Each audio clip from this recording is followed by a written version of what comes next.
প্রিয় মুসলমান ভাই ও বোনেরা, আসসালামু আলাইকুম। কেমন আছেন আপনারা? আমি আজ মাছ দিয়ে ঢেঁড়স দিয়ে রান্না করব। আমি চুলায় পাতিল বসিয়ে দিয়েছিলাম। এখানে হলুদ, মরিচ, আদা, রসুন বাটা দিয়ে দিয়েছি।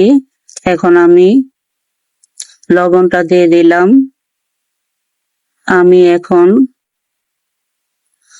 সবজিগুলো দিয়ে দিব।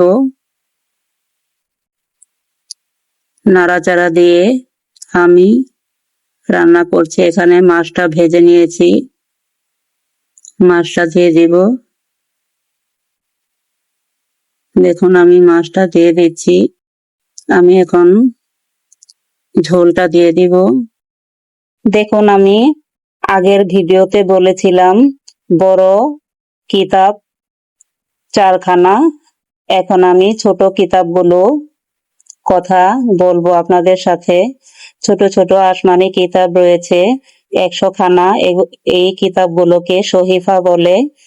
এই কিতাবগুলো কোন কোন নবীর উপর নাজিল হয়েছিল সেই কথাগুলো আপনাদের সাথে শেয়ার করছি।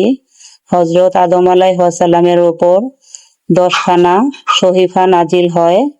হযরত শীস আলাইহিস সালামের উপর নাজিল হয় 50খানা সহিফা। হযরত ইব্রাহিম আলাইহিস সালামের উপর নাজিল হয় 10খানা সহিফা। আর হযরত ইদ্রিস আলাইহিস সালামের উপর নাজিল হয় 30খানা সহিফা।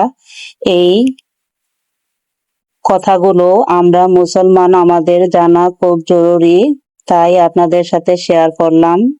সবাই ভালো থাকবেন, সুস্থ থাকবেন। আল্লাহ হাফেজ।